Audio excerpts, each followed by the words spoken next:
Quand vous décidez enfin de quitter, que ce soit une personne, un ami, un membre de la famille ou un conjoint, c'est un choc pour votre système. Au départ, c'est un choc pour vous, comme une montée d'adrénaline. Vous venez de faire plusieurs loopings sur les montagnes russes les plus terrifiantes. Votre cœur s'emballe et vous vous dites « Je suis parti, c'est fini ». Peut-être avez-vous décidé de déménager de chez eux ou vous ne voulez plus aller aux mêmes événements ou lieux. Peut-être avez-vous même décidé de supprimer leur numéro et de bloquer leurs coordonnées. Il s'agit de couper émotionnellement et physiquement les liens avec des personnes qui vous ont blessé. Cette vidéo parle de ce qu'ils pensent lorsque vous vous éloignez d'eux. Il y a 3 choses probables qu'ils peuvent penser à votre sujet après que vous soyez parti, après que vous les ayez quittés, après que vous ayez coupé tout contact. Pour en savoir plus, restez sur cette vidéo. Mais avant de commencer, je vous serais extrêmement reconnaissant si vous appuyez sur le pouce levé, car cela m'aide à faire connaître cette philosophie à plus de personnes.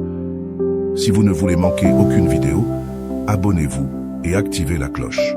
Quand je suis parti d'une relation toxique il y a quelques années, j'ai fait tout cela.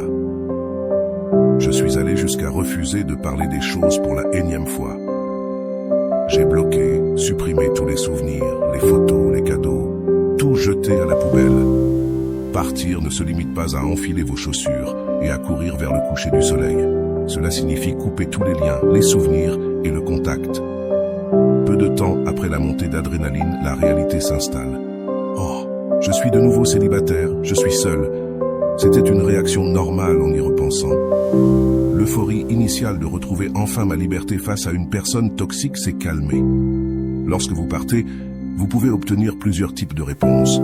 Des insultes, de l'agressivité, des menaces ou encore des supplications pour que vous reveniez, où ils peuvent ne rien faire. Vous pourriez même expérimenter une combinaison de tout cela et plus encore. Selon moi, il y a 4 choses possibles qu'ils peuvent penser après votre départ. Bien sûr, je dois généraliser ici. Et si j'oublie quelque chose, je m'en excuse. Mais cela est basé sur mon expérience, mes recherches et des conversations avec d'autres personnes. Si vous êtes parti, félicitez-vous. Soyez extrêmement fiers de votre décision. Voici ce qu'ils pensent lorsque vous partez. Première pensée, vous reviendrez. La première chose que la personne que vous avez quittée se dit est que vous reviendrez. C'est particulièrement courant chez les personnes toxiques, comme les narcissiques. Rappelez-vous qu'un narcissique pense toujours avoir raison et qu'il est en droit d'obtenir ce qu'il veut, comme il le veut. Si vous avez fréquenté ou côtoyé une personne se croyant tout le temps en droit, pauvre de vous, vous comprendrez vite qu'il pense vraiment ainsi. Ils croient sincèrement que même si vous les quittez, vous reviendrez en rampant. Ils diront des choses comme « Vous essayez juste de jouer les malins, mais vous reviendrez » ou « Vous n'êtes rien sans lui, vous reviendrez, tu verras ». Ils croient vraiment que vous ne pouvez pas faire mieux qu'eux. Un mari narcissique que je connais a poussé sa femme à aller vivre chez sa mère. Mais il était convaincu qu'il n'était pas le problème. Il attendait assis dans son fauteuil en disant « Elle est stupide, elle ne peut pas survivre sans moi, je suis son monde ». 10 ans plus tard, après un divorce difficile, cet homme délirant pense toujours qu'ils vont finir ensemble. « Tu verras », dit-il, « elle va se séparer de son nouveau partenaire et revenir avec moi. » C'est étrange, et cela ne s'applique pas qu'aux relations amoureuses. Cela peut aussi concerner des amis ou des membres de la famille. J'ai coupé les ponts avec un ami très égoïste il y a quelques années. Il ne l'a pas vu venir. Il m'avait harcelé, manipulé et maltraité bien trop longtemps.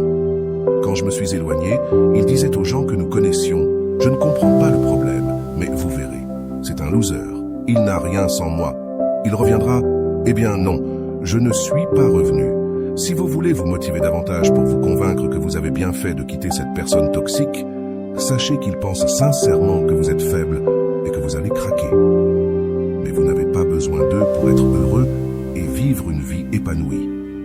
Personne n'est indispensable, surtout une personne toxique. Deuxième pensée, tu ne m'as jamais aimé. Voici la deuxième pensée, tu ne m'as jamais aimé. Tout ça n'était qu'un mensonge, j'ai été trahi. C'est du pur mensonge, et je vais vous expliquer pourquoi. Face à une personne toxique, vous avez 2 choix, couler ou nager. Vous pouvez couler avec eux alors qu'ils vous entraînent dans leur malheur, leur désespoir et leur drame. ou vous pouvez vous en éloigner et littéralement les repousser pour nager vers de meilleures eaux. Que choisissez-vous? Je connais une femme qui est restée avec un mari infidèle. Bien qu'elle ait menacé de divorcer, ils sont restés ensemble. Pourtant, il continue à sortir, coucher avec d'autres, et elle le sait. Elle n'a pas eu la force de le quitter, alors elle coule avec lui. Si elle avait fait demi-tour, pris ses affaires et dit « c'est fini », tout irait bien pour elle. Mais que se passerait-il s'il lui disait ensuite « tu ne m'as jamais aimé ». Voyez-vous l'ironie? Il est difficile de ne pas se voir comme une victime dans cette situation, surtout si vous avez été blessé. Mais pourquoi vous accuserait-on de ne jamais les avoir aimés? Vous avez probablement tout essayé. Thérapie de couple, disputes, discussions sans fin, sans aucune résolution. Vous avez même pris sur vous leurs problèmes. Pourtant, rien de tout cela ne vous a mené nulle part. Vous avez donc fini par abandonner pour protéger votre santé mentale et votre avenir. Ils ne savaient pas comment vous aimer réellement. Rappelez-vous cela. Quand ils vous diront à nouveau que vous ne les avez jamais aimés, c'est totalement faux. Ne tombez pas dans ce piège. Troisième pensée. Je n'ai rien fait de mal. Ensuite, ils penseront, je n'ai rien fait de mal. Pourquoi m'a-t-il ou elle quitté? Y a-t-il quelque chose de plus agaçant qu'une personne qui refuse d'admettre ses erreurs ou qui est tellement dans le déni qu'elle se pense parfaite? Je ne crois pas. Récemment, je discutais avec une femme que j'avais rencontrée sur une application de rencontre. Tout se passait bien, nous avions des intérêts communs, il y avait de l'attirance et c'était amusant. Puis, soudainement, je lui propose de se revoir et elle me répond « Je suis occupée pour les 3 prochains mois ». J'ai été surpris par sa réponse. Je lui ai simplement dit « Je suppose que tu n'es pas intéressé, tu joues ». Elle a répondu « Non, je suis occupée, mais tu dois t'adapter à mon emploi du temps ». J'ai refusé de continuer et j'ai dit « Je suis dehors ». Quelques heures plus tard, elle m'a envoyé un message « Je ne comprends pas pourquoi tu es froid avec moi. Je n'ai rien fait de mal ». Selon moi, elle avait été plutôt impolie, distante et un peu immature. Si on s'entend bien avec quelqu'un, pourquoi dire « Je suis occupé pour 90 jours », ce qui était faux. Nous ne nous sommes plus jamais parlé et j'ai arrêté de perdre mon temps. Le fait est qu'ils disent de telles choses pour se dédouaner. Parfois, les gens sont hypersensibles ou dramatisent tout. Ça m'est arrivé aussi, mais souvent, les personnes dans le déni ne réalisent même pas qu'elles ont blessé l'autre. Admettre une erreur est difficile, mais accuser les autres est beaucoup plus facile. Pour que vous ayez pris la décision de partir, ce n'est pas simple. Ils ont probablement fait quelque chose de vraiment mauvais pour vous pousser à vous éloigner. Ne vous laissez pas manipuler par ce genre de gaslighting ou de culpabilité. C'est une tactique bon marché. Le problème, c'est eux, pas vous. Souvenez-vous de ceci. Le passé est le passé.